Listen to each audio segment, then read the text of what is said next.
Hello అండి, అందరికీ ముందుగా ఉగాది శుభాకాంక్షలు. ఈరోజు నేను మీకు మీషోలో తీసుకున్న ప్రొడక్ట్స్ గురించి రివ్యూ ఇవ్వాలనుకుంటున్నాను. ముందుగా ఈ పర్పుల్ కలర్ శారీ ఎంత చక్కగా ఉందో చూశారు కదా! దీన్నైతే నేను మీషోలో తీసుకున్నాను. ఇంకా నెక్స్ట్ ఈ హారం కూడా మీషోలోనే తీసుకున్నానండి. ఇంకా ఈ హారంతో పాటుగా ఇయర్ రింగ్స్ కూడా వచ్చాయి. ఇయర్ రింగ్స్ కూడా చాలా బాగున్నాయండి. ఇంకా ఈ రెండే కాదు, ఈ హిప్ బెల్ట్ ఇది కూడా నేను మీషోలోనే తీసుకున్నాను. ఇంకా ఇవే కాదండోయ్, ఈ యొక్క బ్యాంగిల్స్ కూడా నేను మీషోలోనే తీసుకున్నాను. ఇవన్నీ కూడా మీషోలో తీసుకొని బడ్జెట్ ఫ్రెండ్లీలో నేను ఉగాది రోజు దగదగ మెరిసిపోయానంటే నమ్మండి.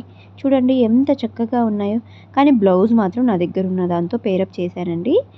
ఇంకా వీటన్నిటిలో మీకు ఏ ఒక్కటి నచ్చినా కూడా కోడ్స్ కోసం కామెంట్ చేయండి. I will send you codes. And once again మీ అందరికీ ఉగాది శుభాకాంక్షలు. ఇంతకీ నేను ఎలా ఉన్నానో చెప్పండి ప్లీజ్. బాయ్.